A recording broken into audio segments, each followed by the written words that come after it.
আসসালামু আলাইকুম। আমি ডাক্তার সোহেল রানা বলছি। শরীরে দ্রুত শক্তি বাড়াবে যেসব খাবার, কলা। কলায় আছে পটাশিয়াম, কার্বোহাইড্রেট আর ভিটামিন বি6। এগুলো খুব দ্রুত শক্তি বাড়াতে সাহায্য করে। লাল চালের ভাত।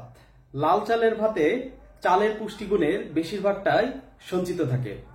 লাল চালে ফাইবার, প্রোটিন আর খনিজ খুব তাড়াতাড়ি দ্রুত শক্তি উৎপাদনে সাহায্য করে। আপেল। একটি মাঝারি আকারের আপেলে 25 গ্রাম কার্বোহাইড্রেট থাকে 20 গ্রাম চিনি আর 5 গ্রামের মতো ফাইবার। এই ফাইবার আর প্রাকৃতিক সুগারই অনেকক্ষণ শক্তি ধরে রাখবে শরীরে।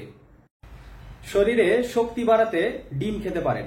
ডিম প্রোটিন সমৃদ্ধ খাবার, যা আপনার শরীরে শক্তি বাড়াতে সাহায্য করে। বাদাম।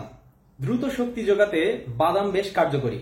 এক্ষেত্রে কাজু বাদাম, আখরোট আর আমন্ডের বিকল্প নেই।